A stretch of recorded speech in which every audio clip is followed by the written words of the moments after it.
Bien. Mesdames, Messieurs, bonjour. Merci d'être présents donc à cette deuxième journée de la Cité des débats.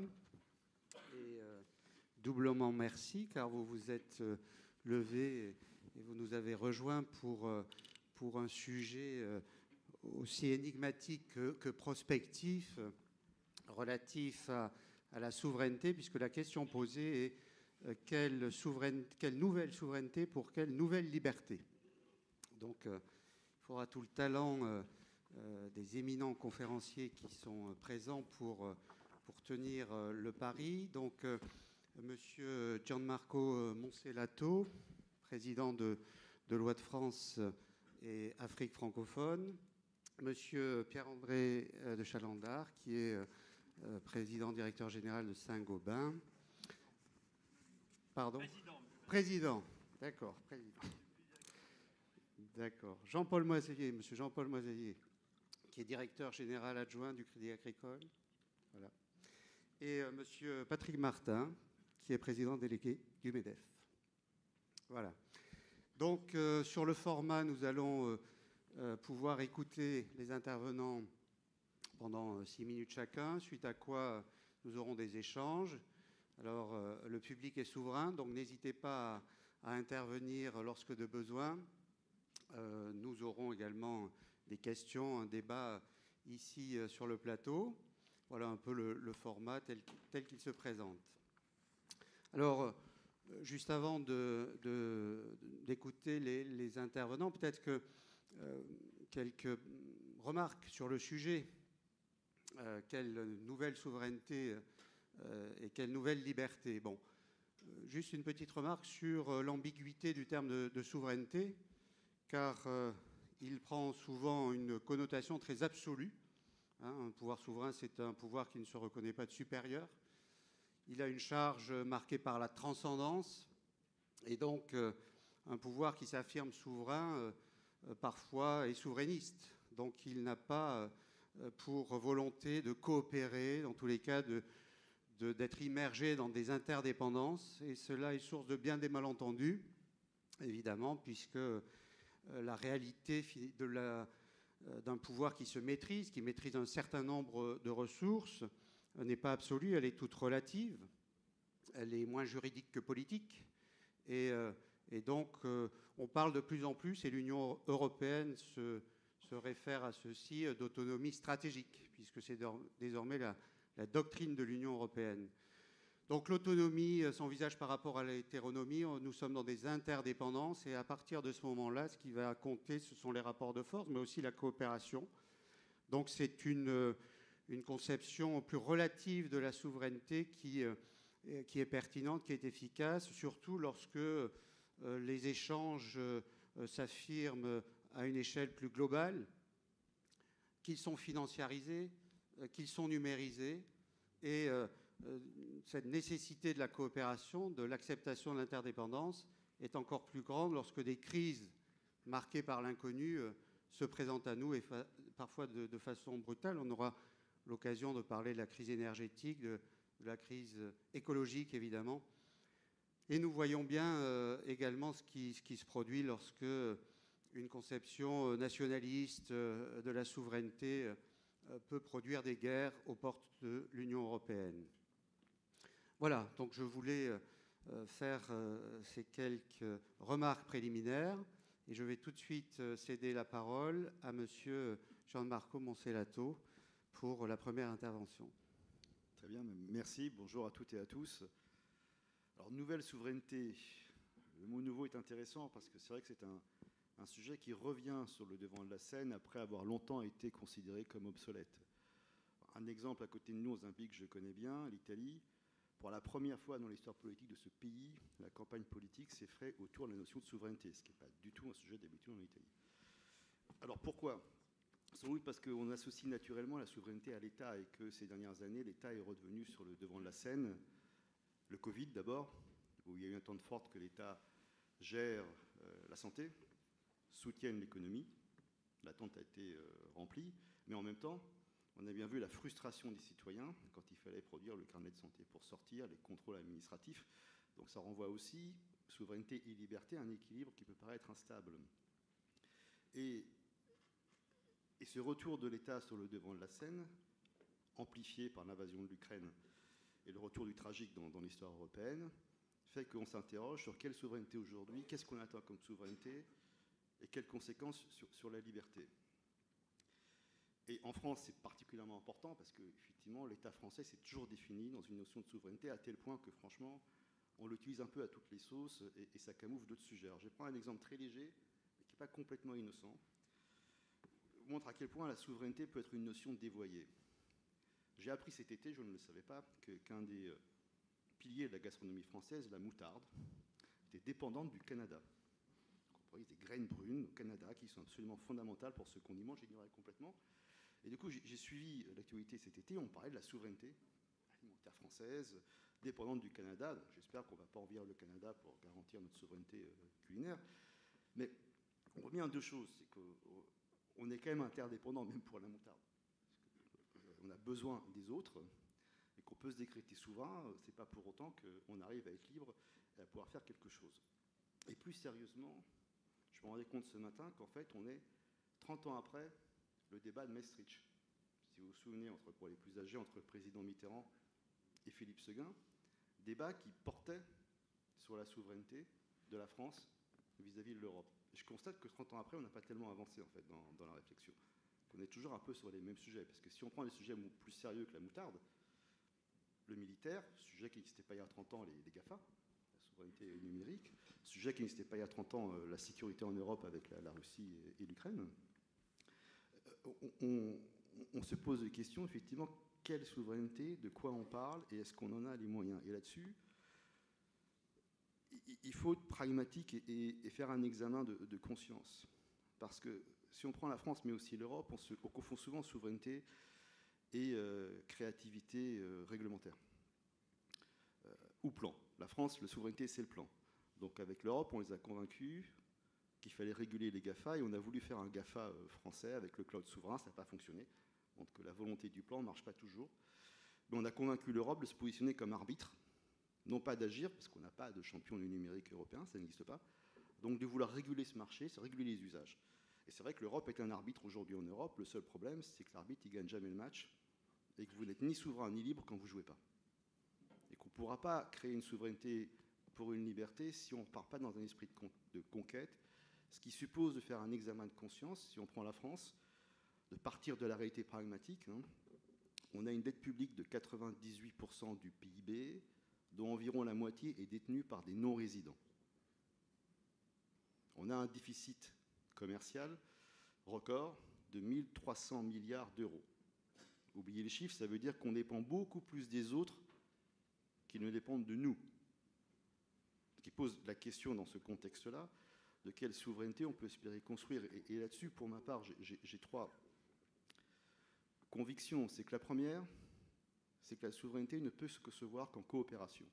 Là, je vais m'inspirer des travaux de Robert Axelrod, qui est professeur de sciences politiques à l'Université du Michigan, qui a développé une théorie, je trouve, extrêmement pertinente sur la politique des États qui ne peuvent être souverains que s'ils coopèrent, mais pas de manière naïve. Il développe toute l'idée d'éthique de la réciprocité en disant « j'ai besoin de l'autre pour qu'il m'apporte des savoirs ou des capacités que je n'ai pas, et il doit avoir besoin de moi pour que je lui apporte des savoirs et des capacités qu'il n'a pas. » Ce n'est pas la naïveté. Il ne s'agit pas qu'un État baisse unilatéralement ses barrières douanières, par exemple, pendant que l'autre ne le fait pas, parce que dans ces cas-là, effectivement, ça aboutit à une prise de contrôle et à l'absence de souveraineté. Il s'agit de donnant-donnant, d'équilibre, de réciprocité.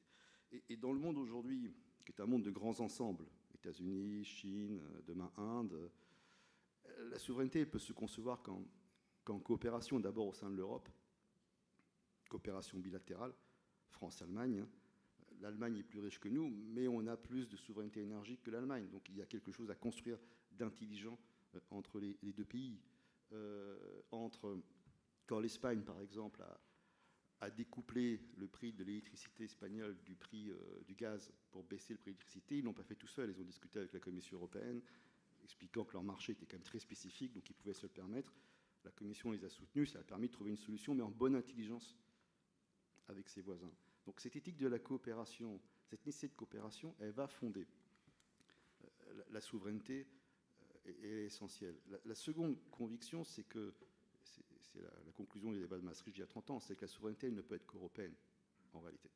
Pour que la France ait une liberté, elle ne peut s'inscrire que dans la souveraineté européenne, ne fût-ce que pour une question de taille. On voit bien que les États-Unis, plutôt que de réglementer, ils ont investi 200 milliards pour la production de semi-conducteurs sur leur territoire, pour être souverain.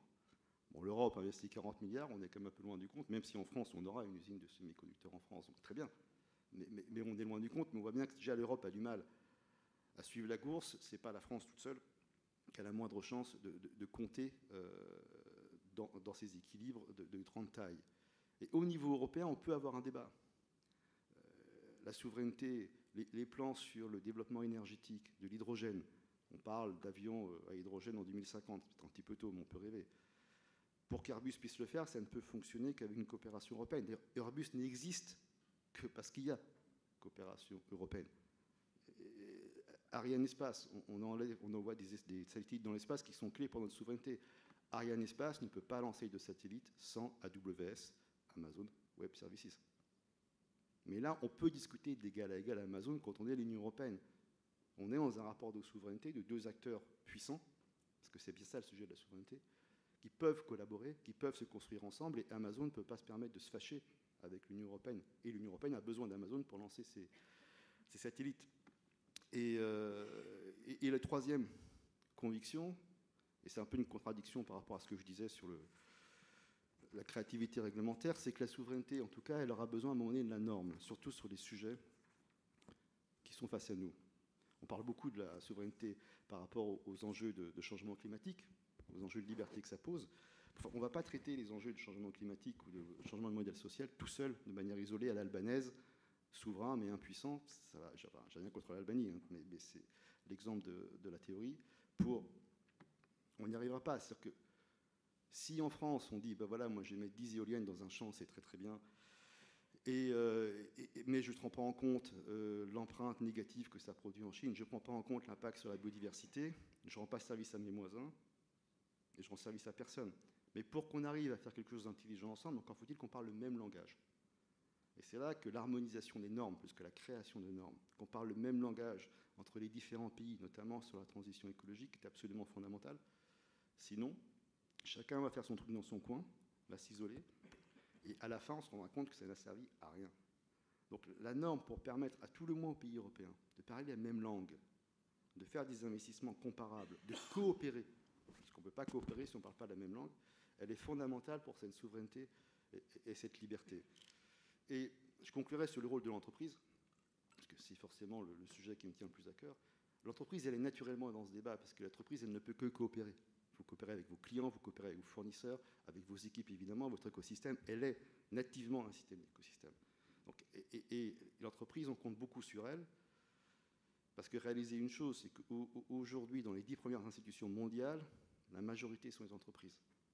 Seuls 3 États ont un budget supérieur à la capitalisation boursière d'Apple. Les jeunes attendent plus des entreprises que des États.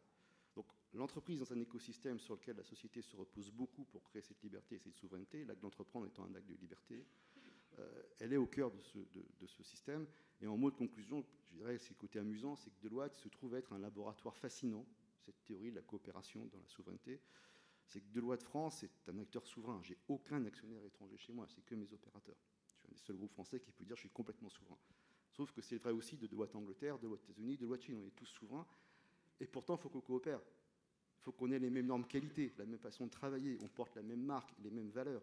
Donc on coopère de manière libre avec des rapports de force. Quand je discute avec mon homologue américain, sa firme pèse 25 fois plus lourd que la mienne. Lui, c'est un poids lourd, moi je suis un poids léger. Forcément, s'oriente le dialogue, inévitablement. Et ça permet de comprendre que la liberté, elle ne se donne pas, elle se conquiert. et que la souveraineté, elle ne se décrète pas dans un isolement magnifique, elle se construit dans la coopération. Je pense que c'est sur piste-là qu'on peut réfléchir pour les nouvelles souverainetés et les nouvelles libertés. Merci. Alors je propose à M. Pierre-André Tchalandard de poursuivre. Nous allons vous écouter. Bon, moi j'ai beaucoup de choses très importantes viennent d'être dites par Gianmarco. Moi je voudrais partir essentiellement de l'angle économique, j'allais dire à partir de mon expérience, qui est une expérience industrielle. Et cette notion de souveraineté dans le domaine économique, c'est une notion à laquelle je n'ai pas été confronté jusqu'à il y a peu de temps, puisque vous avez dit, c'est un peu la maîtrise de son destin, donc la souveraineté, ça évoque les frontières. Alors qu'est-ce qu'on a fait depuis 50 ans et surtout depuis 30 ans? On a supprimé les frontières. Et donc la mondialisation, qui a eu c'est l'explosion du commerce mondial, et ça s'est traduit pour les industriels par de plus en plus de spécialisation et un émiettement des chaînes de valeur. Et donc avec l'idée que de toute façon tout ça allait, puisqu'on était dans un monde où tout se passait bien et où on enlevait les frontières, tout ça allait bien fonctionner. Le premier avertissement, si je puis dire, en tout cas tel que je l'ai ressenti dans mon expérience, ça a été en fait l'histoire de Fukushima. Parce que c'est la première fois où on s'est rendu compte qu'il y avait, à cause de Fukushima, il y avait un certain nombre de fournisseurs qui étaient uniquement au Japon et qui nous ont bloqués dans plein de pays du monde. Et là, on s'est commencé à se poser des questions. Est-ce qu'on n'a pas été trop loin dans nos spécialisations industrielles qui permettaient d'avoir un coût meilleur et donc dans la concentration des achats? Alors évidemment, tout ça a été révélé de façon très très forte au moment de la pandémie. L'histoire des masques en est juste un petit exemple. Et c'est sûr que ça a été presque plus important, ça a précédé ou ça a accompagné la montée des tensions géopolitiques qui quand même changent beaucoup les choses. Donc on est dans un monde complètement différent, à tel point que maintenant le ministre de l'économie s'appelle ministre de la souveraineté. Et donc tout ça a changé. Moi, si je regarde ce qui s'est passé depuis 3-4 ans avec cette pandémie, j'ai quatre enseignements rapides. Le premier, c'est que je pense le repli sur soi, et ça a été dit déjà, mais le repli sur soi n'est pas la solution. Pour un pays comme la France, on ne pourra jamais être indépendant sur le plan économique. On a peut-être un peu plus d'énergie que d'autres, mais même sur le plan énergétique, on n'est pas indépendant. Sur le plan des matières premières, on n'est absolument pas et on ne le sera jamais. Donc la tentation, j'allais dire, du protectionnisme et du repli sur soi, c'est totalement illusoire. Souveraineté, ça ne veut pas dire indépendance. Ça, c'est au premier enseignement. Le deuxième, c'est que, alors c'est peut-être un peu réducteur de la sécurité, de la souveraineté, mais moi j'associe, vu de là où je suis, la souveraineté quelque part, c'est d'avoir une sécurité des approvisionnements. Et là, il y a si je prends un industriel, il y a deux méthodes, mais je pense c'est utile pour la réflexion au niveau d'un pays. La première méthode, c'est de revenir un petit peu en arrière sur cette spécialisation et donc se diversifier, pas mettre tous ses œufs dans le même panier pour que quand il y a un problème quelque part, on ait plusieurs sources. Et la deuxième, c'est, alors moi je crois plus au rapport de force qu'à la coopération, mais c'est le rapport de force. C'est d'être dans une situation qui fait que quand on a besoin de quelque chose, le pays ou l'endroit où ça existe est plus d'inconvénients à ne pas nous le donner qu'à nous le donner. Et donc c'est la construction du rapport de force qui a existé de tout temps et qui remonte très très fort depuis quelques années. Troisième enseignement, et là je suis complètement d'accord avec Gianmarco, c'est que pour un pays comme la France, aujourd'hui, cette sécurité des approvisionnements, si je le résume ou je le simplifie, peut-être c'est réducteur, mais la souveraineté économique, elle a assuré une sécurité d'approvisionnement, ça ne peut passer que par l'Europe. Si je reprends, Gianmarco a donné des exemples, je vais en reprendre un autre que Thierry Breton raconte très très bien, c'est le sujet des vaccins. Bon, on a été peut-être un petit peu, on a perdu quelques mois par rapport à d'autres pays, mais s'il n'y avait pas eu l'Europe, on n'aurait pas eu de vaccins, on les aurait eu beaucoup plus tard. Parce que les Américains nous ont bloqués au départ, ne voulaient pas nous donner de vaccins. Puis on s'est rendu compte qu'ils avaient besoin pour fabriquer leurs vaccins de certains composants qui étaient, d'ailleurs pas en France, mais dans certains pays d'Europe. Et il en fallait plusieurs. Et c'est, vous ne voulez pas nous donner de vaccins, on ne vous donne pas les composants. Donc c'est le rapport de force. Et ça, dans un monde où il y a quand même deux géants entre les États-Unis et la Chine, ça ne peut pas jouer si l'Europe n'exerce pas sa puissance. Donc on a besoin d'une Europe puissance. D'ailleurs, Bruno Le Maire dit ça, notre ministre de la Souveraineté dit ça très bien. On a besoin de construire une Europe puissance. Et la solution, ce n'est pas la relocalisation, encore une fois, c'est la réindustrialisation pour se créer des rapports de force sur des sujets sur lesquels les autres auront besoin de nous. Et donc, du coup, ils nous donneront ce dont on a besoin. C'est pour ça que les sujets d'hydrogène, de batterie, il faut investir fortement sur les sujets d'avenir sur lesquels on va pouvoir créer des rapports de force pour nous. Ça, c'est le troisième point, c'est que ça passe par l'Europe. Et le quatrième point, Jean-Paul l'a dit enseignement, c'est que, l'a dit différemment, mais j'y reviens, c'est que pour que l'Europe soit une puissance, et il y a un paradoxe, parce que c'est la France qui a le plus dit ça, même si nos voisins sont en train d'y arriver, l'Europe puissance a besoin d'une France forte. Et qu'est-ce qui cloche aujourd'hui? C'est quand même un peu la France. Si on prend ce sujet, j'ai pris l'angle des échanges extérieurs à travers les frontières. L'Europe est très excédentaire sur le plan du commerce extérieur, enfin jusqu'à il y a quelques mois. Le seul pays qui a un vrai problème, c'est la France. Et c'est quand même un thermomètre intéressant. Donc, il faut que la France règle ses problèmes si on veut avoir une Europe forte. Donc, il y a un paradoxe. Les Français ont raison de dire qu'il faut une Europe puissance. Les autres, ils viennent doucement. Mais on est quand même aussi, à l'intérieur de ça, le mauvais élève. Et l'Europe ne pourra pas être une Europe puissante. Et s'il n'y a pas une plus forte convergence à l'intérieur de l'Europe, ce qui veut dire qu'il faut s'occuper de nos problèmes. Et donc remettre l'accent sur l'industrie, remettre l'accent sur nos comptes qui sont très détériorés.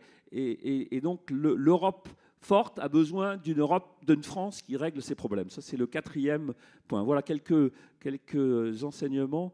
Alors c'est très partiel par rapport à la question posée, mais un éclairage que je peux donner du point de vue d'un industriel.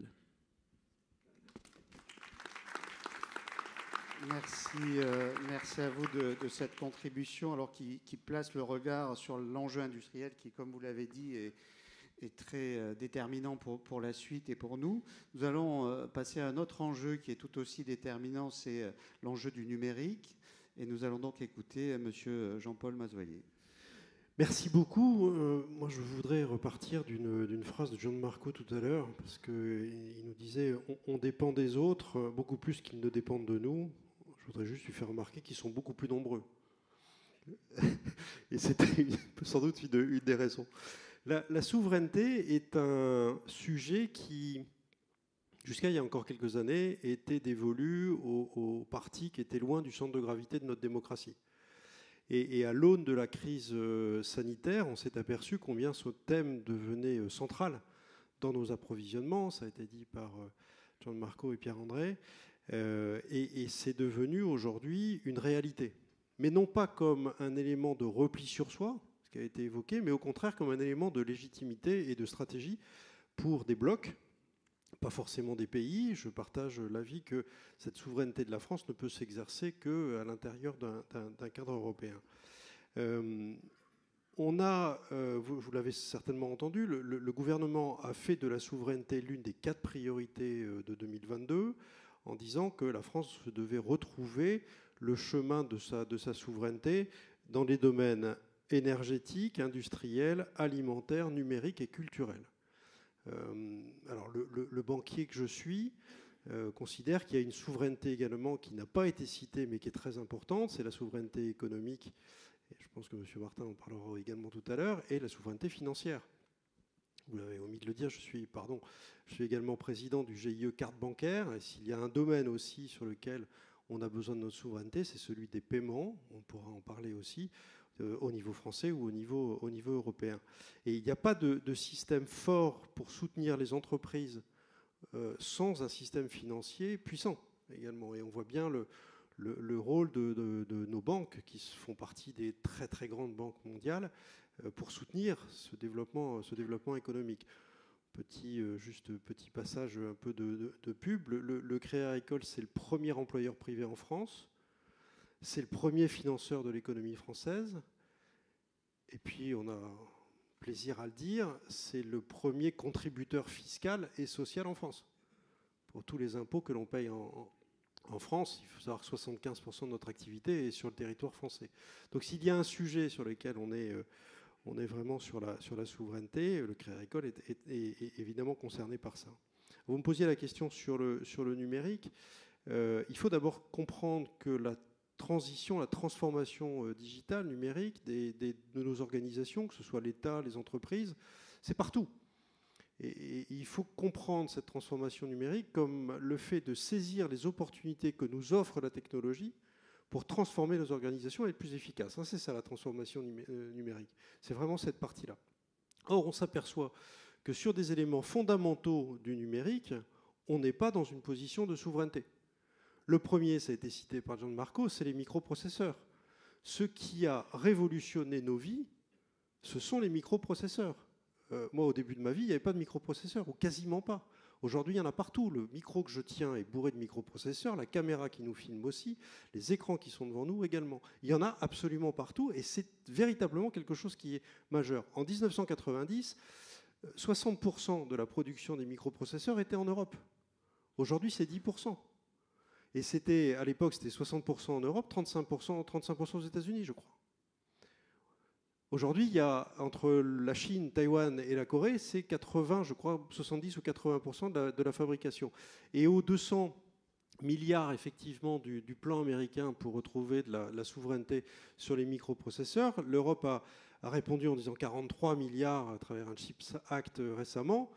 Il faut savoir que le seul TSMC, qui est le fabricant taïwanais, a décidé, lui, d'investir 100 milliards pour rénover ces usines de microprocesseurs. Donc on a un vrai sujet, ne serait-ce que sur ce sujet des microprocesseurs. Deuxième sujet, le cloud. Aujourd'hui, 90% du marché mondial du cloud, et on ne peut plus fonctionner dans n'importe quelle organisation sans cloud. Jean-Marc le disait également pour partie AWS et l'Europe spatiale. 90%, c'est 3 acteurs américains. Donc si vous voulez utiliser le cloud, vous êtes finalement forcé d'utiliser l'un de ces 3 acteurs américains, pas pour des raisons uniquement de prix, mais de service, de qualité, de sécurité, largement supérieure à ce que l'on peut trouver dans d'autres services.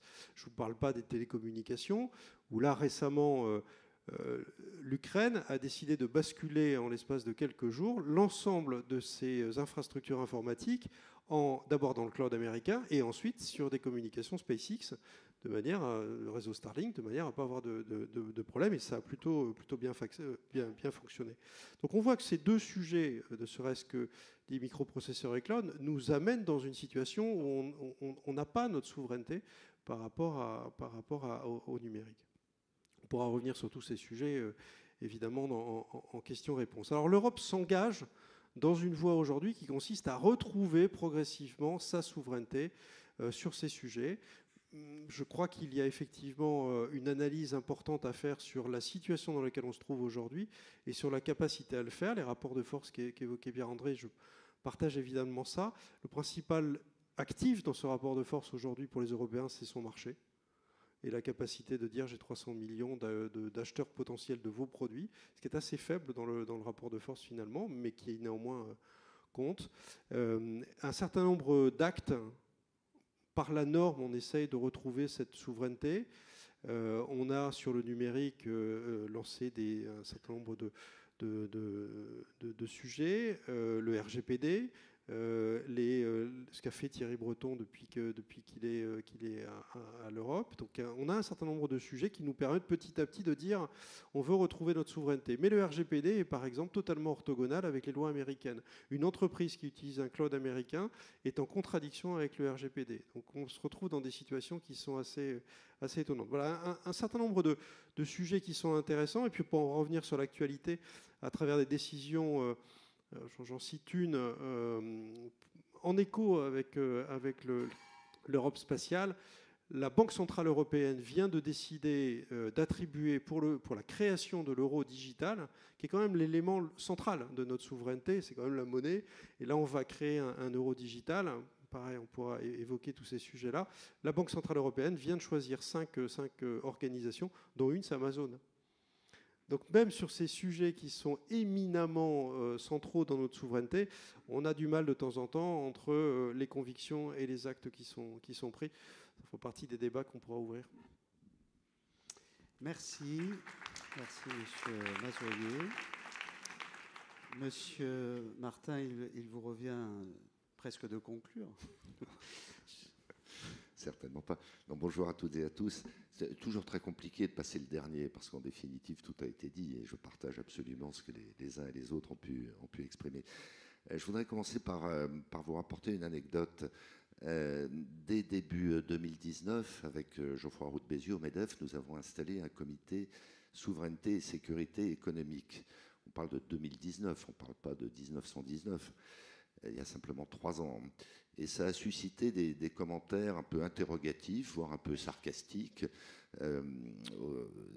selon lesquels le MEDEF se repliait sur lui-même, devenait souverainiste, avec une connotation politique que vous avez évoquée. Notre propos n'était absolument pas celui-là. Notre propos était de dire qu'il faut qu'on se départisse d'une forme de naïveté, ou je dirais presque une forme de paresse intellectuelle qui voulait que nous considérions tous comme acquis une mondialisation heureuse dont chacun serait bénéficiaire.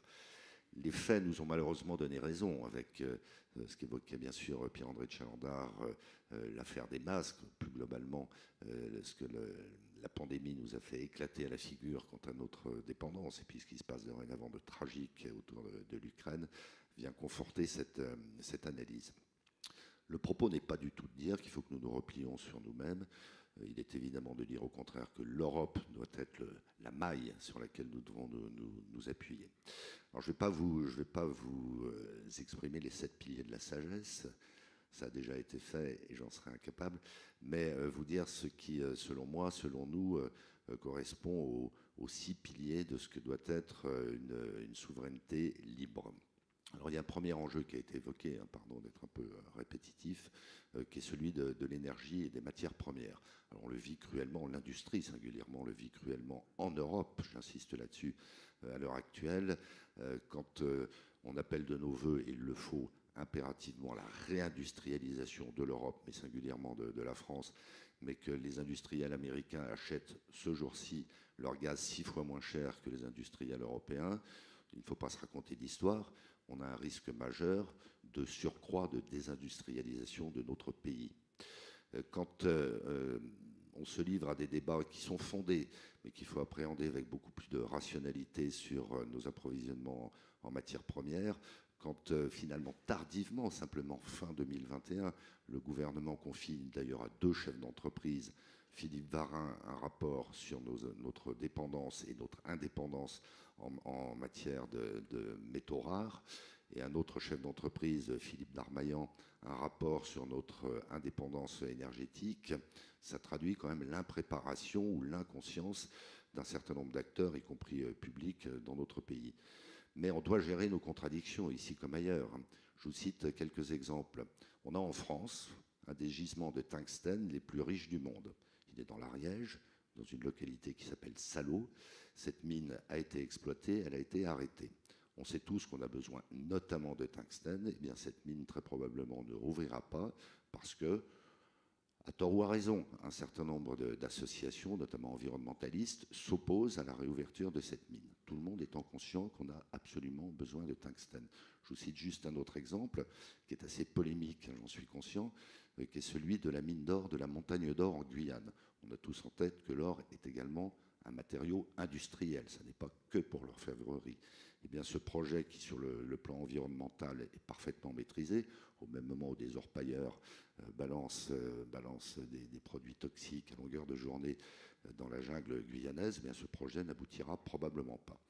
Donc, il faut à un moment ou à un autre qu'on pose rationnellement ce sujet de l'énergie, ce sujet de notre indépendance, en tout cas de notre autonomie en matière de matériaux critiques. Le deuxième enjeu, ou le deuxième pilier, c'est celui de la monnaie et de la finance. Ça a été dit, je me permets juste de préciser un chiffre.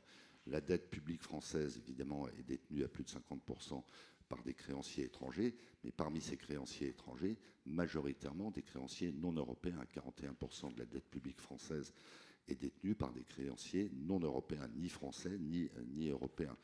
L'état de nos finances publiques est évidemment un facteur de dépendance. Il y a une urgence dorénavant à rétablir ces finances publiques de manière progressive, sensée, concertée, mais avec beaucoup de détermination. Quand on voit ce qui se met en place sur le plan de la régulation assurantielle et bancaire, je parle sous votre contrôle, ce qu'on appelle abusivement, je crois, BAL 4, hein, qui est finalement une excroissance de BAL 3, ça signifie, si je ne me trompe pas, 200 à 250 milliards de fonds propres supplémentaires qui vont être demandés aux banques. Ça va restreindre... Européenne, pardon, européenne. Alors c'est là que je voulais en venir, effectivement. Bon, ça signifie immanquablement une restriction du crédit. Et les choses n'étant jamais innocentes, les Américains, dont on sait tous le modèle de financement est différent, probablement seront bénéficiaires de cette nouvelle régulation. Jusqu'où ne pas aller trop loin en matière de régulation, en l'occurrence de régulation bancaire. Le troisième pilier, en quelque sorte, qui n'a pas été évoqué, c'est le pilier militaire, qui a deux dimensions. Il a une dimension évidemment géostratégique, mais il a également une dimension industrielle. On se porte bien en France d'avoir conservé des industries militaires. Je pense singulièrement à l'aéronautique avec Dassault, avec Airbus. Mais il n'a échappé à personne là non plus que les Allemands viennent de décider d'investir 100 milliards d'euros dans leur défense. Si on veut exister sur la scène internationale et protéger nos intérêts économiques, parce que c'est bien ça dont on parle ici, il faut également qu'on sache faire valoir notre puissance militaire. Et donc, c'est évidemment assez complexe hein, de dire dans le même temps il faut maîtriser nos finances publiques, mais il faut investir, et probablement sensiblement plus investir dans notre outil de défense, et notamment dans la recherche et dans les matériels militaires. Mais ayons quand même en tête cette dimension militaire. La dimension numérique, elle a été évoquée. Elle est évidemment déterminante. Il faut qu'on avance beaucoup plus vite. Le projet Gaia-X à l'échelle européenne est certainement un projet intéressant, mais comme en toute chose au niveau européen, les règles de fonctionnement font qu'il y a une certaine inertie, une certaine lenteur en tout cas dans les processus de décision. Ce qui a été fait avec le DSA, avec le DMA, va dans le bon sens. Mais il faut aussi, vous l'avez évoqué, que ce soit compatible autant que possible avec ce qui existe sur d'autres continents. Évidemment, ce sont les Américains qui, là aussi, ont le leadership. À un moment donné, s'il n'y a pas de compatibilité, s'il n'y a pas de consensus entre les deux continents, eh bien, il faut affirmer en réalité la puissance européenne. Je parle beaucoup de puissance.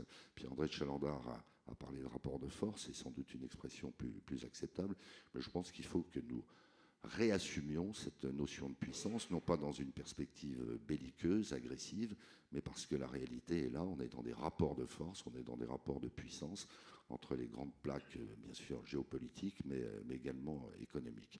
Donc à un moment donné, il faut en matière financière, monétaire, en matière technologique, que l'Europe se coordonnant mieux, avançant plus vite, fasse valoir ce qu'elle est, parce que l'Europe reste quand même l'acteur économique le plus puissant du monde, même si les choses se rééquilibrent, malheureusement, en un sens.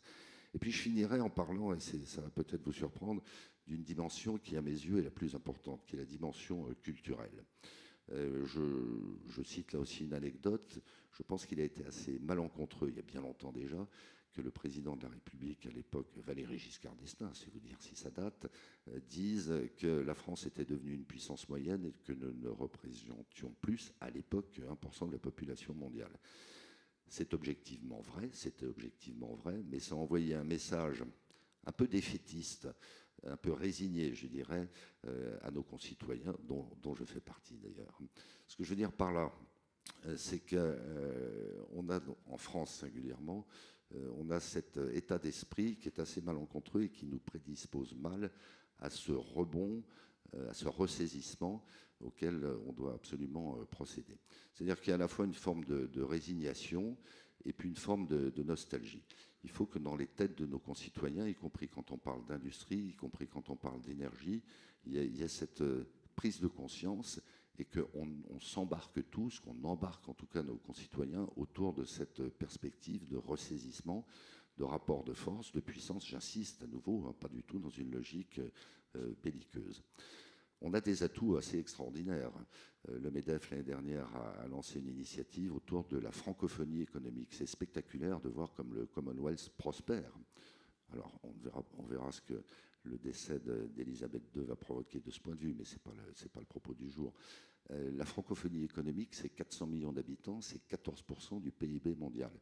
Eh bien, la France ne s'est pas véritablement emparée de ce sujet. On sait très bien que derrière la culture, derrière la langue, il y a des enjeux économiques. Quand on voit des pays francophones basculer dans le Commonwealth, on a quelques questions à se poser.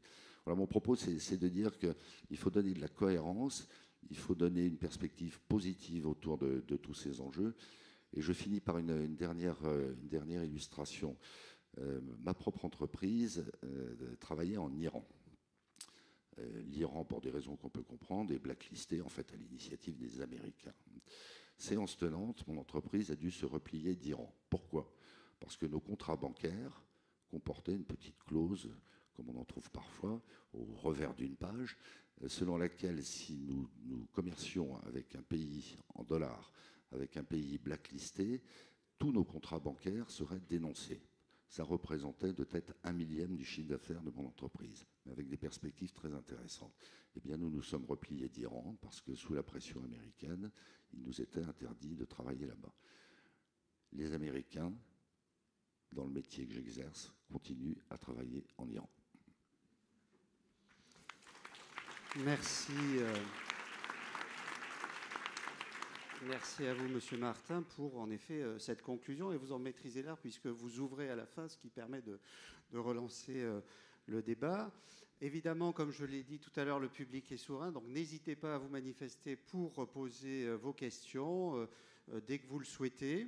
J'ai envie peut-être d'en poser une relative notamment à l'enjeu de la coopération, parce que vous avez les uns et les autres évoqué à la fois, je dirais, des pistes pour l'avenir qui nous rendent un peu optimistes, mais un constat aussi fort inquiétant de la situation française quand même.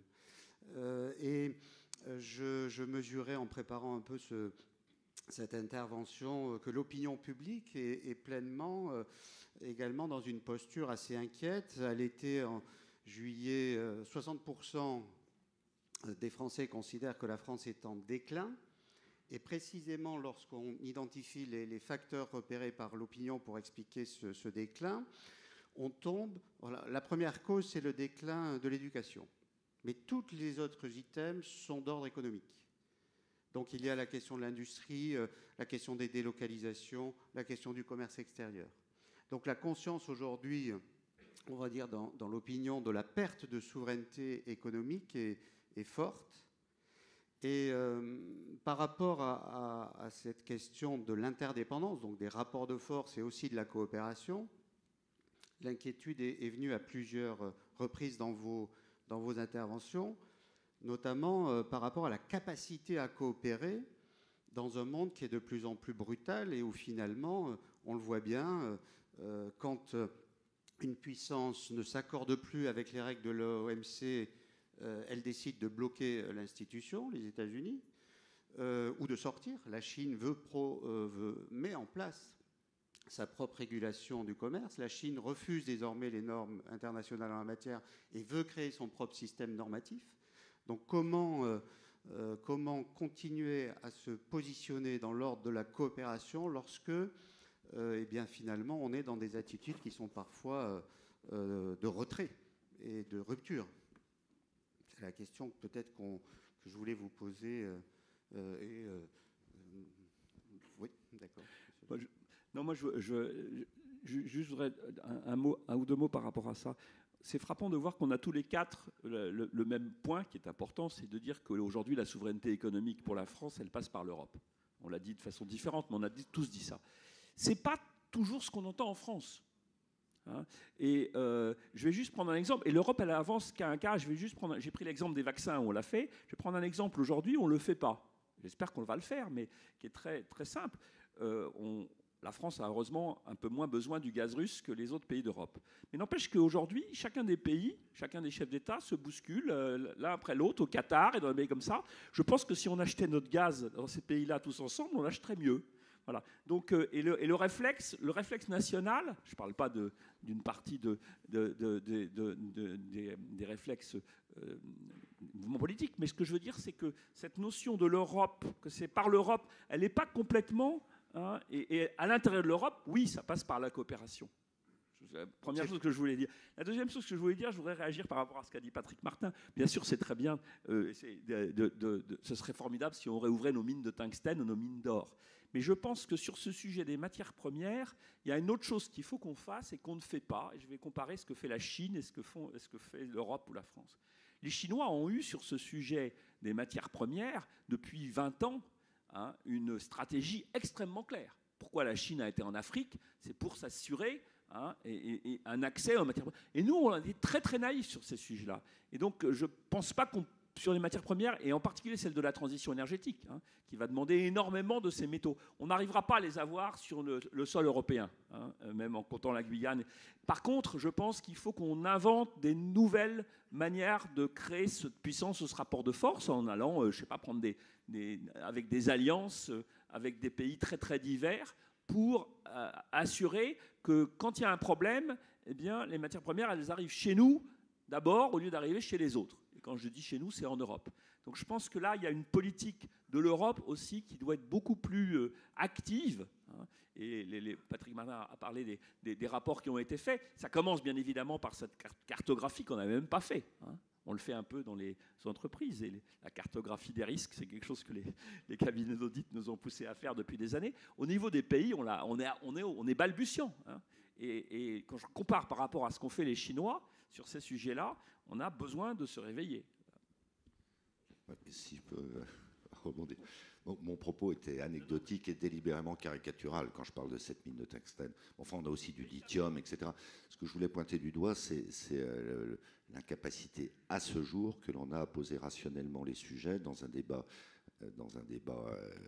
ouvert, dans un débat constructif.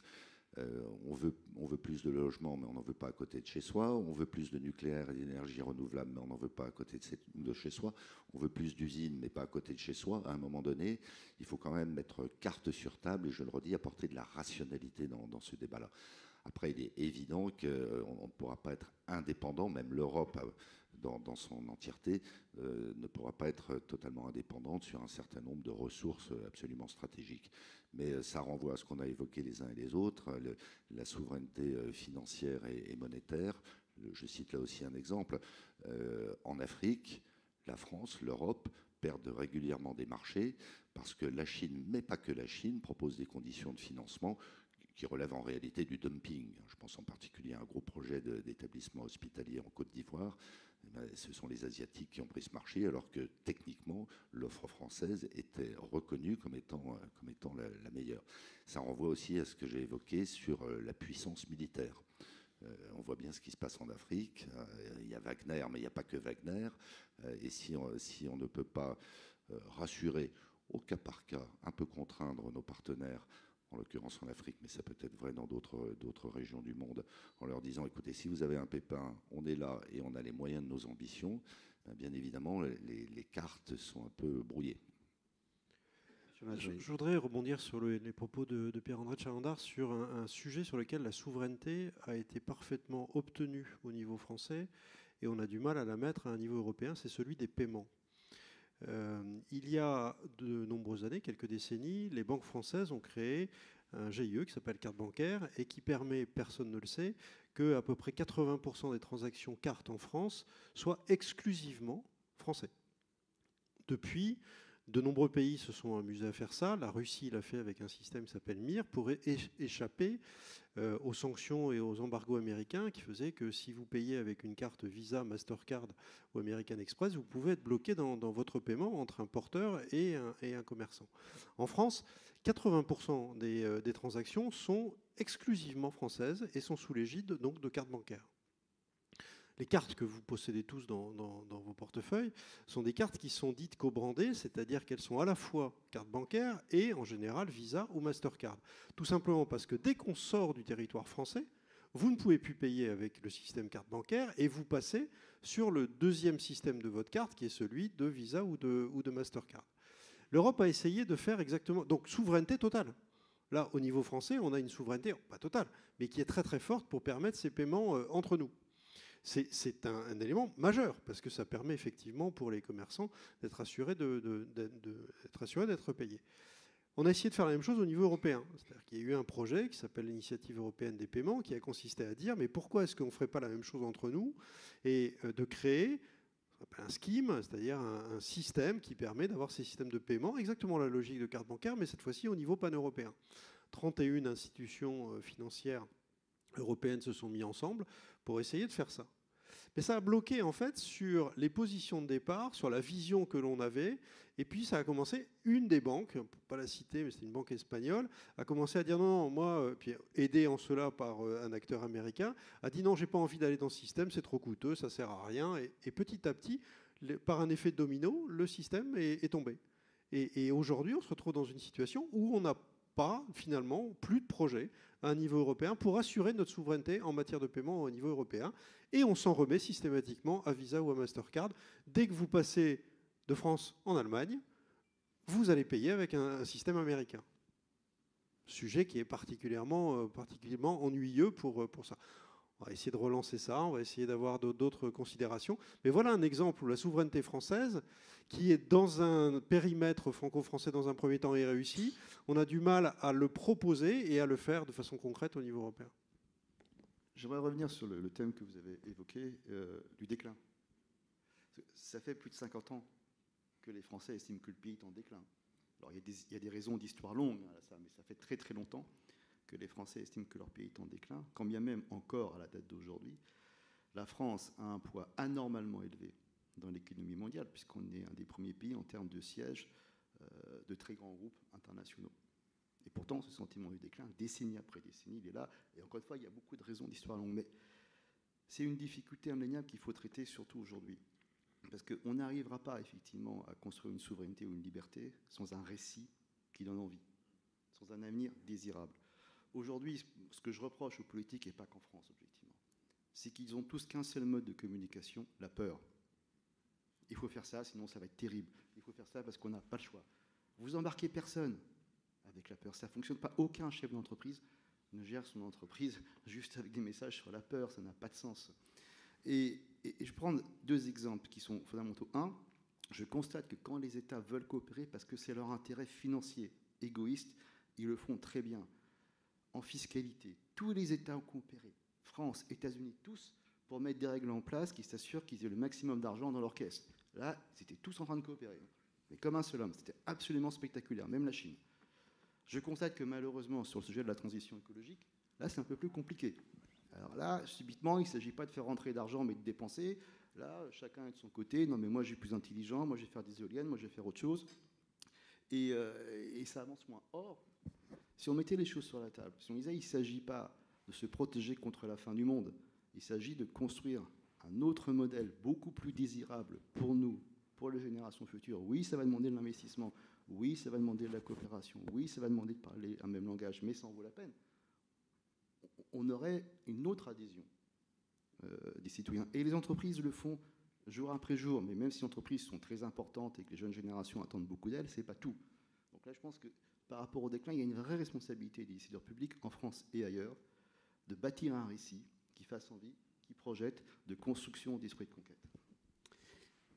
Et je me permets de repartir de là parce que ça évoque deux éléments. Construire un récit qui articule le national et l'européen, donc. Et on voit bien que faire de la coopération au niveau européen est difficile, parfois, vous l'avez mentionné, notamment parce que les forces de départ ne sont pas équilibrées. Lorsque la France a ses atouts dans le militaire, on comprend bien que la Pologne et l'Allemagne continuent à acheter du matériel aux États-Unis parce qu'elles ne veulent pas faire le cadeau à la France de lui concéder la défense européenne en construction. Donc le problème de la coopération, c'est aussi celui de la négociation d'un intérêt. Et sur l'écologie, la transition écologique, la question, c'est aussi des atouts de départ. Et on voit bien sur l'énergie, nous, qu'avec notre nucléaire, nous avons une position particulière et que le mix énergétique que la France va proposer ne va pas être le même que celui des voisins. Donc comment arriver ? Je vous ai vu réagir sur la question. Non, on n'avait pas abordé, je trouve que c'est très intéressant. Jean-Marco parle du climat.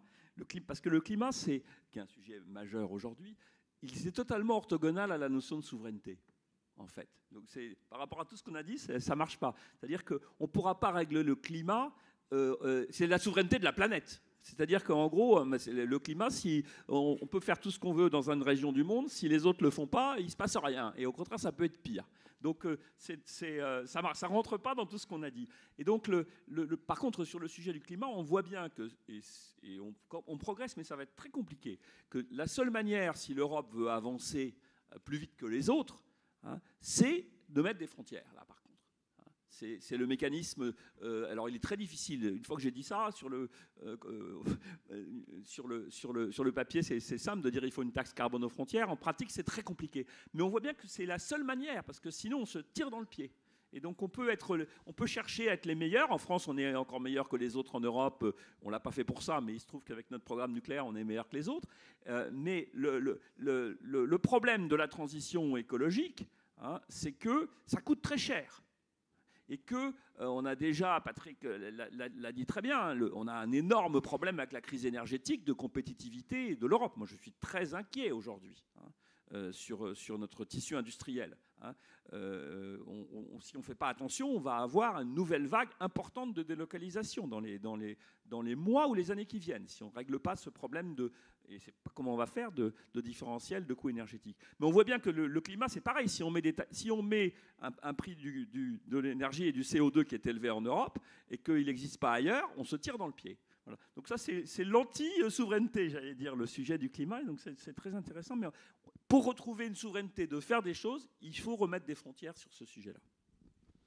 Je vous ai vu réagir, Monsieur Martin. Oui, c'est pas à proprement parler climatique, mais on nous a fait croire à une époque que le nuage de Tchernobyl s'était arrêté aux frontières françaises. Oui. Donc évidemment, c'est un phénomène mondial. Non, moi, j'essaie de voir comment on peut faire coïncider les différentes problématiques. Le photovoltaïque est d'évidence une solution très intéressante. À part que les Chinois, qui ont eu, comme en toute chose, une stratégie de long terme puissante, subventionnée, actuellement livrent 88% des panneaux photovoltaïques qui sont mis en œuvre en Europe. Au même moment où la Chine a décidé de multiplier par 5 sa production photovoltaïque. Ça veut dire quoi? Ça veut dire soit que le marché européen ne sera plus approvisionné, ou s'il l'est encore, ce sera à des prix inabordables. La technologie derrière, elle est finalement, comme en toute chose, et il faut s'en réjouir, il y a des innovations tous les jours, et à mon avis, ça sera ça la véritable réponse aux défis climatiques. Mais en l'état, le photovoltaïque, c'est une technologie assez rudimentaire à base de carbone. Alors pour le coup, le carbone n'est pas une terre rare. Eh bien, si on ne se dote pas de capacités industrielles à l'échelle européenne, en l'occurrence sur le photovoltaïque, on va accroître notre dépendance et on ne réindustrialisera pas et on ne réglera pas le nécessaire développement, enfin en tout cas une partie du nécessaire développement des énergies renouvelables. Donc voilà, il faut essayer de mettre en cohérence tous ces sujets-là, mais qui sont en définitive, si on veut positiver, autant d'opportunités. Ça suppose quand même qu'on ait une vraie vision, qu'on ait une vraie stratégie, que les pouvoirs publics, singulièrement à l'échelle européenne, arrêtent peut-être de pinailler, pardon de l'expression, sur tous les sujets, lèvent le nez du guidon, mettent les choses en perspective et d'un commun accord entre les pays de l'Union européenne se fixent des horizons. Sans quoi les autres iront plus vite que nous et on n'atteindra aucun de nos objectifs, y compris sur le plan climatique. Donc moins de normes ou des normes plus souples? Moins de normes, moins de surtransposition s'agissant de la France d'ailleurs, qui accable souvent l'Union européenne alors qu'elle va au-delà ou en avant de ce que l'Europe décide elle-même. Est-ce que ça veut dire aussi, selon vous, plus d'investissements publics? Parce que pour rebooster ces filières, celles dont vous parlez sur le photovoltaïque ou même tout à l'heure le militaire, on voit bien les investissements ou lutter contre les cyberattaques demande aussi des investissements très importants. Or, vous avez évoqué la crise des finances publiques, donc la marge de manœuvre et donc la souveraineté, est-ce qu'elle n'est pas quand même très limitée et oui. Comment rester optimiste? Oui, alors ça renvoie à ce que je disais tout à l'heure sur la nécessaire rationalité des débats. Il y a des angles morts propres à la France sur le financement de tout ça. Je vous cite simplement 2 chiffres. Il y a une loi climat et résilience qui a été votée quasiment à l'unanimité l'année dernière. Nous, on a fait chiffrer le coût de la tonne de CO2 évité par les 220 articles de la loi climat et résilience. On aboutit à un prix de 800 € la tonne. Le prix de marché est de 100 €. Il a beaucoup augmenté, il augmentera probablement encore, avec des problèmes de compétitivité d'ailleurs, selon les tarifications qu'on a d'un continent à l'autre, mais ce n'est pas 800 €. Ce que je veux dire par là, c'est que de bonne foi, mais avec beaucoup de naïveté, on va engager beaucoup d'argent pour des résultats environnementaux assez faibles. Or, on manque d'argent. Deuxième chiffre que je cite, nous on a fait chiffrer parce que ça ne l'était pas. Nous, c'est le MEDEF. On a fait chiffrer ce que coûterait aux entreprises, je ne parle même pas du pays lui-même, aux entreprises françaises, l'atteinte de nos objectifs de décarbonation pour, dans un premier temps, 2030. C'est de l'ordre de 35 à 40 milliards d'euros d'investissement supplémentaires chaque année pour les seules entreprises françaises. Donc si on ne se donne pas là aussi les moyens de ces ambitions, c'est-à-dire si on ne pose pas le débat et si on ne conclut pas de manière constructive en disant il faut laisser aux entreprises les marges de manœuvre financières, le cas échéant aidé par l'État, encore faut-il que l'État ait lui-même des marges de manœuvre financières pour atteindre cet impératif objectif de décarbonation, on parle pour ne rien dire. Donc voilà, de temps en temps, il faut mettre les pieds dans le plat. Monsieur Mazoui. Oui, non, sur ce point des finances publiques, il faut avoir conscience que l'Europe et la France ont fait un choix depuis quelques décennies qui était de confier, puisqu'on tourne autour du sujet militaire, de confier leur défense à l'OTAN plus qu'à prendre en main leur destin sur ce sujet-là. Et le budget de la défense était sur un cycle très intéressant. Dans les années 60, la France dépensait environ 6% de son PIB pour sa défense. C'est un budget qui est extraordinairement concentré et qui reste en France. Et c'est un modèle où on trouve en fait cette dépense publique qui va alimenter des centres de recherche et qui va alimenter derrière des industries et des entreprises leaders. Et si aujourd'hui on a cette part d'électricité en nucléaire, si on est dans le spatial, si on est dans l'aéronautique, c'est grâce à ces budgets de défense. C'est un système très intéressant que l'on voit d'ailleurs dans un pays comme Israël, qui est exactement sur ce sujet de la souveraineté, avec ce budget de la défense. Aujourd'hui, le budget de la défense en France, c'est entre 1,5 et 2%, avec une tendance à remonter à 2%. Les Allemands, effectivement, ont décidé aujourd'hui d'un plan important, non pas dans une logique belliqueuse, c'est pas ça. C'est également un moyen de soutenir terriblement l'industrie des pays. Il nous faudra, y compris dans le numérique, il nous faudra retrouver aussi cette capacité, alors que un peu plus de 55%, je crois, du PIB de la France est consacré aux dépenses de solidarité. Donc on a véritablement sur ces sujets de souveraineté, tout ce que l'on dit aujourd'hui passe par un effort évidemment financier pour arriver à réindustrialiser et à se redoter des capacités. Un effort financier public et privé en fait. La salle, avez-vous, mesdames et messieurs, des questions, une volonté de poser des questions ou de faire des remarques par rapport au cours du débat tel qu'il se déroule? Monsieur, oui. Bonjour à tous, merci beaucoup pour vos interventions. Je suis élève d'HEIP Lyon et Paris en même temps, donc le groupe HEIP qui est aussi partenaire de cet événement. Moi j'avais une question à tous. On parle aujourd'hui de guerre, mais vous le savez, en termes économiques, on a toujours été en guerre. Une guerre qui ne s'habille pas avec des canons à poudre, mais qui se drape d'armes économiques. Fuite des cerveaux, guerre des brevets, guerre du blé, de l'acier chinois, etc. On a 1001 défis pour retrouver cette souveraineté, mais nous n'avons pas 1001 partenaires financiers, comme on l'a dit précédemment. On se finance avec ces partenaires concurrents pour se protéger de ces partenaires concurrents. Donc c'est dans cette situation toute l'ambiguïté de la chose. Donc ma question n'est pas dans quel domaine nous devons investir, mais comment retrouver une souveraineté de financement française, européenne, avec des partenaires fiables.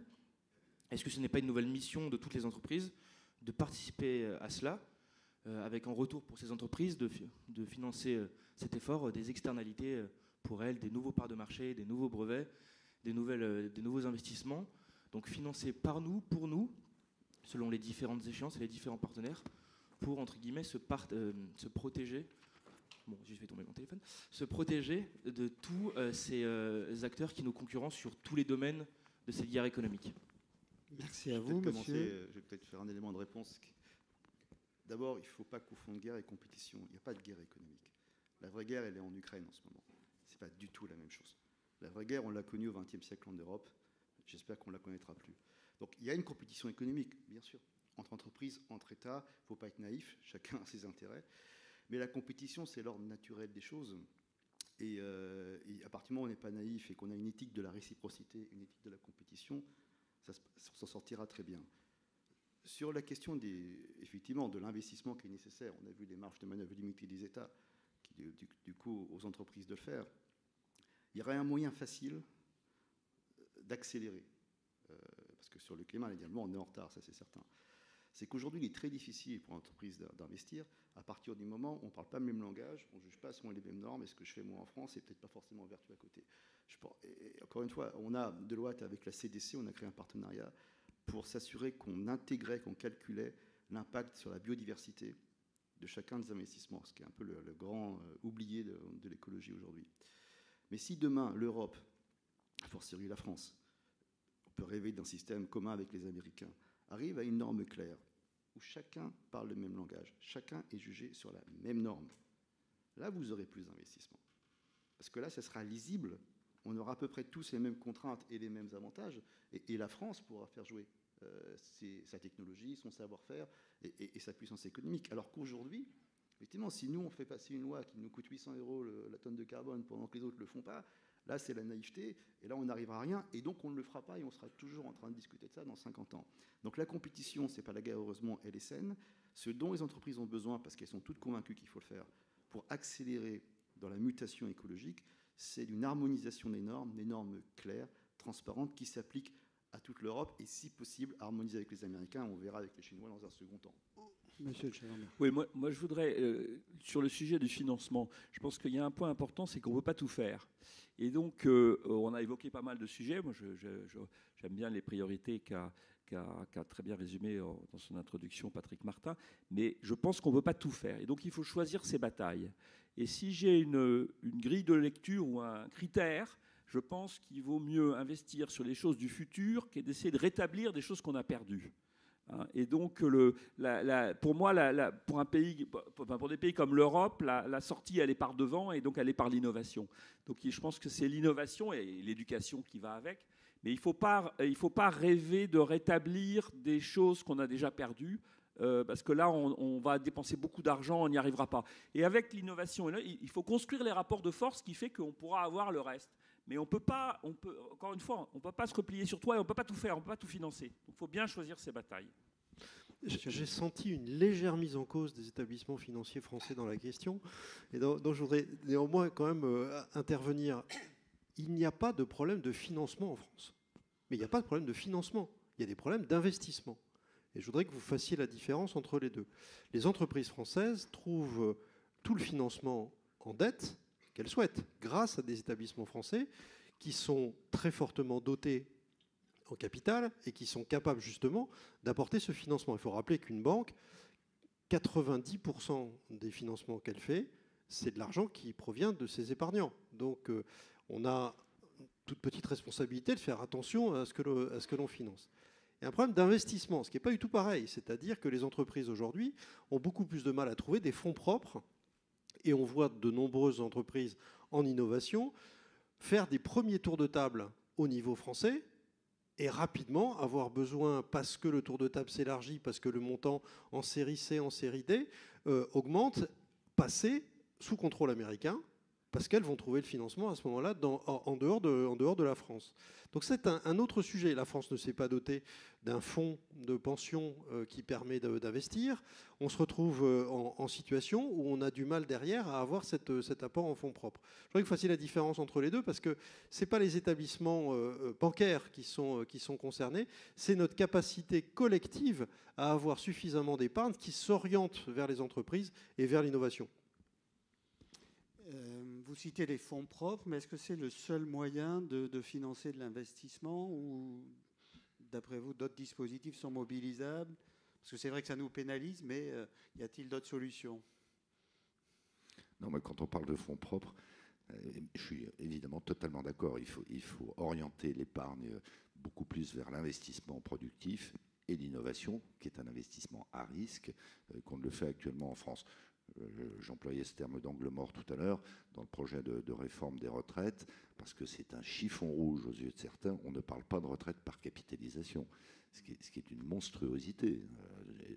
Et on a tous en tête que les fonctionnaires, eux, bénéficient d'un régime de retraite par capitalisation, les mêmes fonctionnaires qui s'opposent à ce que ça se développe bien au-delà de ce qui existe, avec des améliorations depuis la loi Pacte au bénéfice du secteur privé. Mais pardon, je ne réponds pas à votre question. J'évoquais tout à l'heure la dimension culturelle de ce sujet de souveraineté et de liberté. Ça a été repris sous forme de narratif. Moi, j'aime beaucoup cette expression. Il y a une dimension fondamentale qui va même au-delà de tout ce que j'ai pu lire, en tout cas moi-même, qui est cette dimension de soft power, en définitive. Donc il y a la prise de conscience que c'est possible, mais il y a également ce sujet absolument transverse, fondateur, et qui finalement est peut-être le principal. J'ai parlé des 6 piliers, il y en a un 7e, je gardais ça pour la fin, qui est celui des compétences, de la formation des compétences. Et on a un décrochage singulièrement en France auquel on peut remédier. D'ailleurs, on a commencé à y remédier quand on voit le succès collectif extraordinaire qu'on a eu sur l'apprentissage, alors que là aussi, il y avait une forme de résignation depuis des décennies. Chacun appelait de ses voeux la relance de l'apprentissage. On y est arrivé. Et il y a une prise de conscience, c'est le commencement de tout, de la nécessité de rehausser le niveau des formations, depuis le primaire d'ailleurs, singulièrement dans les disciplines scientifiques, parce que l'économie de la connaissance, elle passe par les sciences. Moi-même, je ne suis pas scientifique, donc je le dis avec d'autant plus de conviction. Il faut sans tarder, on mette en œuvre ces stratégies, qu'on mette en face des moyens. Et ce n'est pas toujours une question de moyens financiers. Si on parle d'enseignement, vous parliez tout à l'heure de dépenses sociales, on le sait tous, la France consacre beaucoup d'argent à son système éducatif, mais pas nécessairement au bon endroit, et pas nécessairement avec des stratégies et des objectifs bien définis. Si on règle, et ça ne peut se faire que dans la durée, parce qu'évidemment, un gamin qui rentre dans le primaire, il ne sera pas sur le marché du travail demain matin. Donc il y a une forme d'inertie. Mais raison de plus pour aller très vite, en partageant, y compris avec les acteurs économiques, les analyses, puis ensuite les objectifs. Et je finis là-dessus. Les entreprises vont avoir un rôle absolument déterminant sur ce sujet essentiel de la souveraineté via la liberté. Et là, on a un actif, en quelque sorte, qui est extraordinaire et dont tout le monde n'est pas conscient. Les dernières enquêtes d'opinion convergent toutes. Les entreprises sont considérées par nos concitoyens comme l'acteur le plus pertinent pour régler bon nombre de problèmes, y compris sur le sujet essentiel, évidemment, de l'environnement. Et donc, il faut capitaliser sur ça. Et ça veut dire quoi? Ça veut dire que là, on a beaucoup parlé d'institutions, là, on a beaucoup parlé de normes, et il le fallait. Il faut quand même faire confiance au privé et se départir, en tout cas dans l'esprit de certains, de cette idée que le privé n'est que court-termiste et égoïste. Y a-t-il parmi vous des personnes qui souhaitent intervenir? Oui. Bonjour, merci beaucoup. Florence Verzelen, je suis directrice générale adjointe de Dassault Systèmes. J'ai trouvé les débats passionnants. Je voulais revenir sur la souveraineté numérique et ce qui a été dit, parce que pour moi, les données numériques sont hyper importantes. Pourquoi? Parce qu'aujourd'hui, quand on a accès à nos données, on a accès à notre IP, on a accès aux opérations de nos usines, on a accès à nos opérations militaires. Et toutes ces données, aujourd'hui, sont dans le cloud. Or, si on est sur un cloud américain, on est soumis au Data Act. C'est quoi le Data Act? Le Data Act, ça fait que le Sénat américain peut avoir accès à ces données at any moment, à n'importe quel moment, s'il le considère utile. Si on est sur un cloud chinois, il n'y a pas l'équivalent du Data Act, mais je ne suis pas totalement sûre que ce soit tellement meilleur. Donc du coup, la question que ça pose, c'est est-ce qu'il faut vraiment un partenariat avec les Américains, les AWS, les Google Cloud, les Microsoft Azure, ou est-ce qu'il ne faut pas pousser à l'obligation pour des données stratégiques d'être sur des clouds souverains européens? Aujourd'hui, Dassault Aviation, très beau groupe, est sur un cloud européen souverain, mais Safran est aussi en train d'y aller. La gendarmerie nationale est rentrée sur un cloud souverain européen. Thierry Breton veut lancer un cloud européen souverain de défense sans acteurs ni américains ni asiatiques. Est-ce que ce n'est pas ça la vraie question?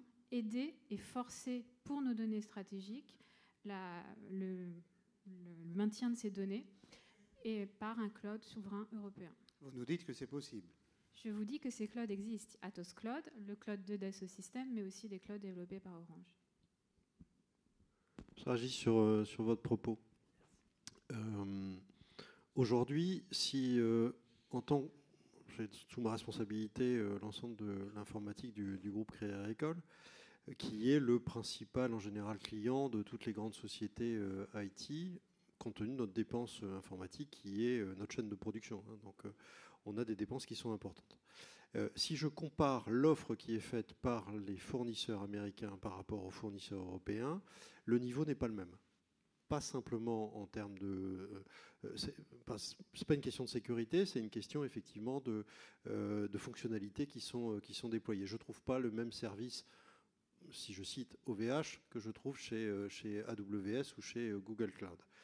Ça n'empêche pas que ma responsabilité, c'est effectivement de faire cet équilibre et de dire comment est-ce que je peux aller vers un cloud souverain à des conditions qui sont acceptables sur un plan financier et avec tout le niveau de sécurité que l'on peut et de confidentialité que je peux avoir. Je sais que les entreprises européennes ont tendance à dire, et vous avez cité à dessein, je crois, des entreprises de la défense, ce qui n'est pas confidentiel, je peux le laisser sur des clouds américains. Ce qui est confidentiel, je n'ai pas du tout intérêt à le mettre sur un cloud américain, compte tenu de cette exterritorialité des lois américaines.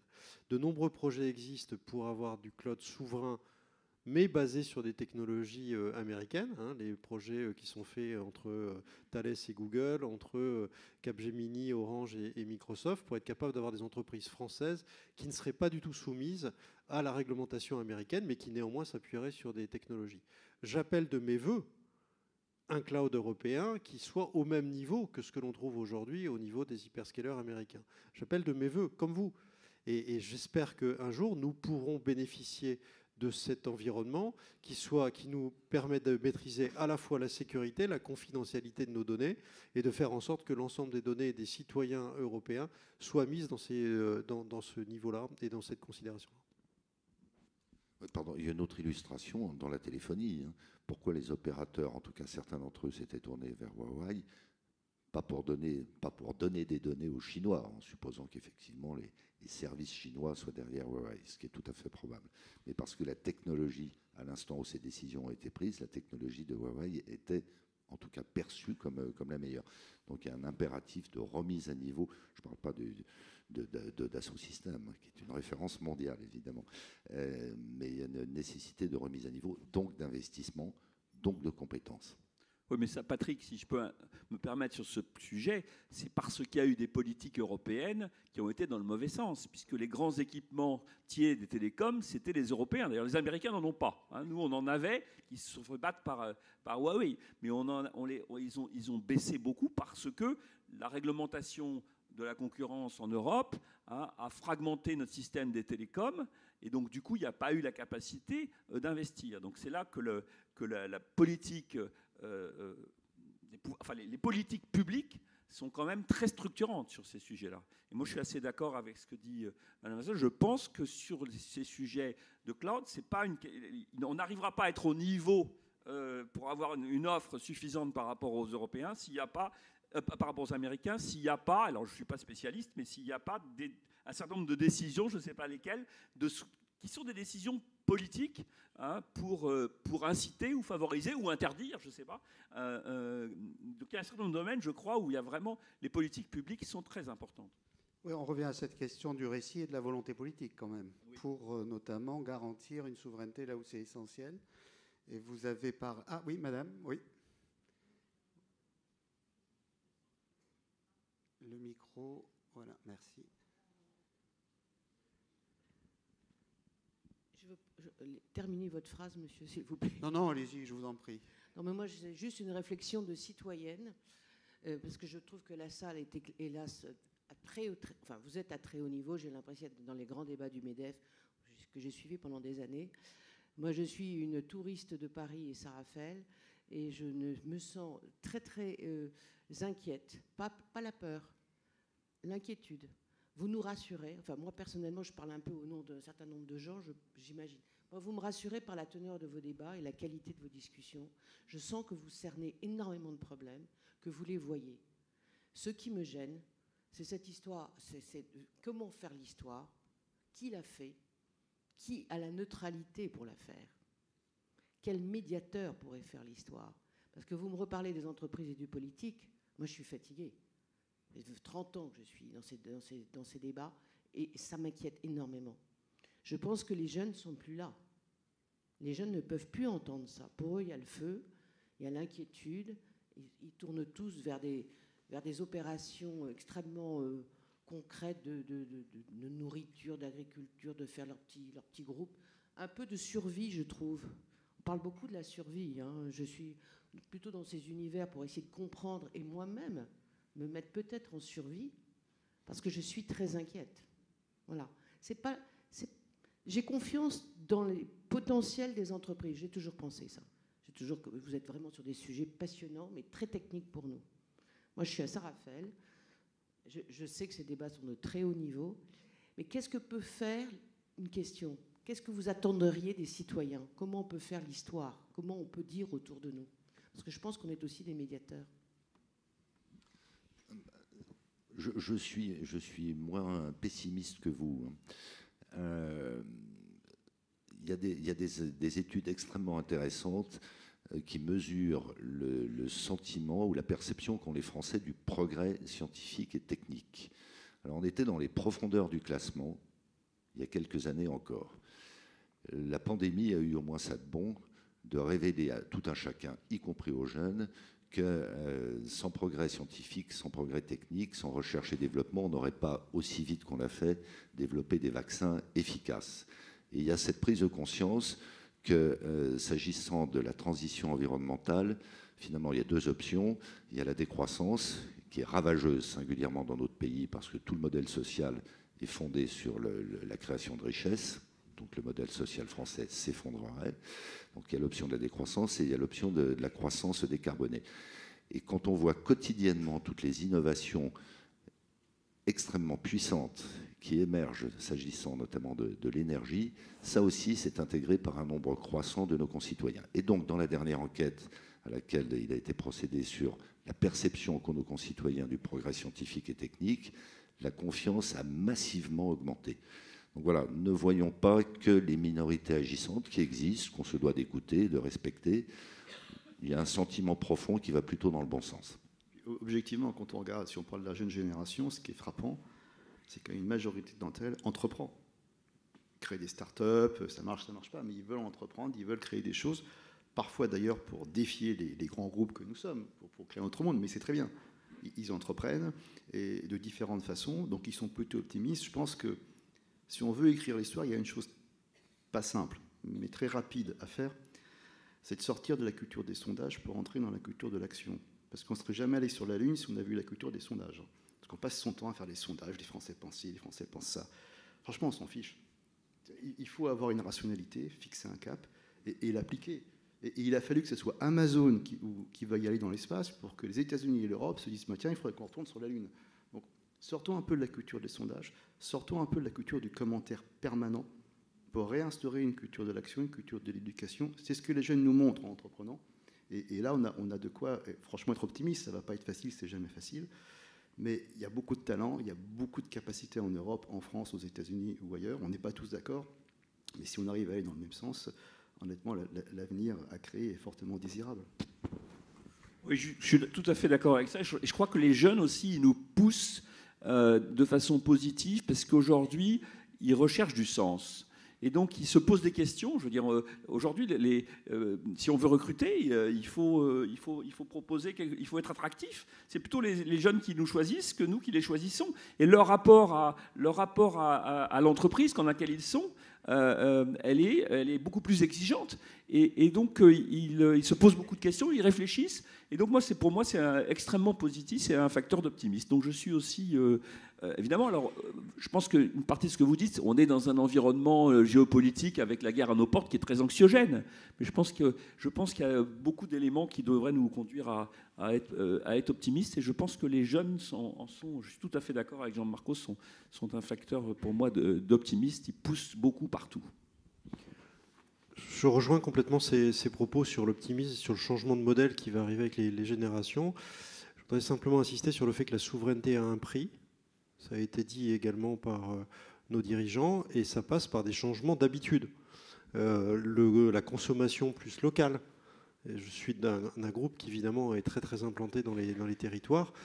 ça passera par des changements d'attitude de la part des consommateurs dans le numérique.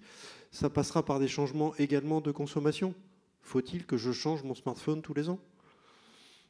Sans aller dans la décroissance, on sait que ces sujets de souveraineté vont devoir se traduire par des comportements et par des changements d'habitude de la part des consommateurs français. Donc si je devais répondre à madame sur qu'est-ce qu'on attend des citoyens, c'est la prise de conscience de ce que signifie la souveraineté au quotidien dans chacun de mes actes.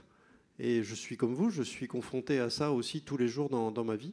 C'est ce que j'essaye de faire, mais on a tous ces changements à opérer dans nos comportements. Ce qui peut être entendu là, c'est que vous êtes assez optimiste finalement par rapport à une culture de l'innovation dans ce pays et dans la capacité notamment à profiter d'investissements dans la recherche-développement pour l'avenir sur des filières qui seraient, je dirais, qui offriraient une garantie à notre souveraineté. Il y a un potentiel fort par rapport à ce je que suis vous disiez confiant. tout à Et l'heure. par rapport à ce sujet de l'Europe dont on a parlé, je pense aussi que l'Europe bouge. On a dit souvent l'Europe avançait dans les crises. Alors là, on est servi. Et je pense qu'on a évoqué tous des sujets sur lesquels c'était positif, sur lesquels c'était négatif. Mais je pense quand même que la prise de conscience de l'Europe sur ces sujets-là avance dans le bon sens.